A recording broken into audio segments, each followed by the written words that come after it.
Let's say that you are just setting up your bow for the first time with some V-bars or back bars, and you are wondering what angle to start out with.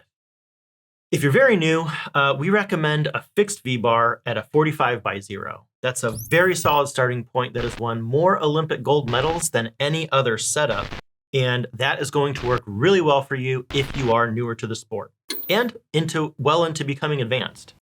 But if you're an archer who wants to experiment a bit more and you want to play around with side rod angles, you're going to need an adjustable V-bar. In this video, we're going to talk about how to change those side rod angles to create different effects and improve the performance of your bow.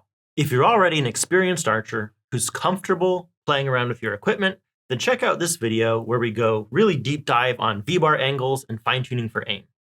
For everybody else, let's jump into V-bar angles 101.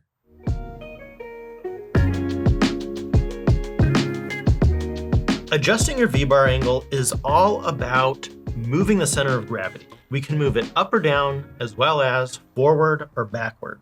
Small changes can have a surprisingly large impact on how the bow feels at full draw and after the release.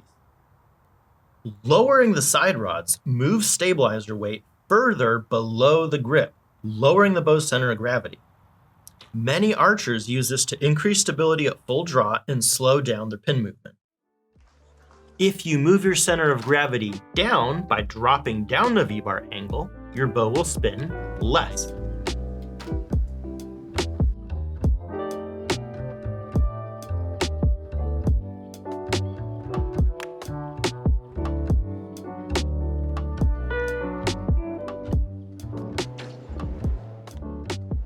If you move the center of gravity up by keeping your side rods level, your bow will want to spin more during follow-through, which archers with a faster shot process might really enjoy.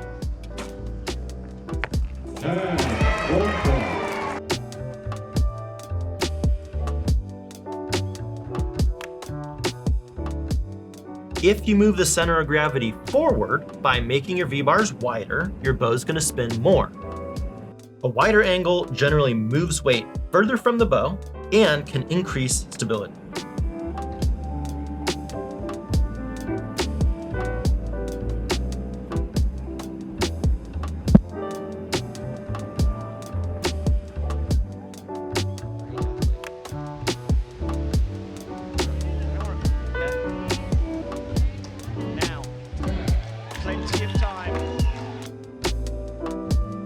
If you move the center of gravity back by making your V-bars more narrow, your bow is going to spin less and can make the bow feel more agile. That means it could be easier to make adjustments or corrections.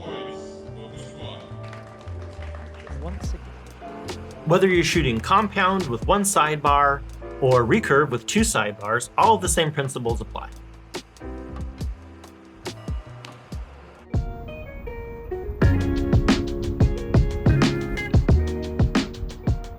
Remember, if you're a newer archer, you don't need to be experimenting and tweaking and moving stuff all the time. Just stick with the 45/0 and you're going to be good to go.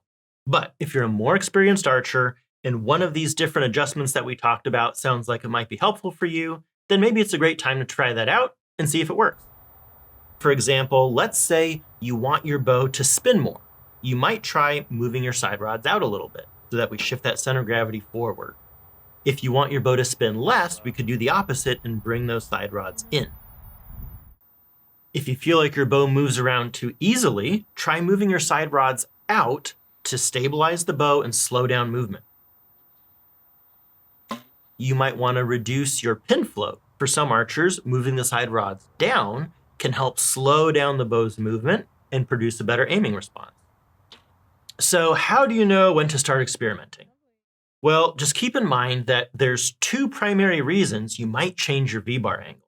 Number one, you want to change how your bow aims before you shoot, or two, you want to change the way that your bow reacts or moves after the shot.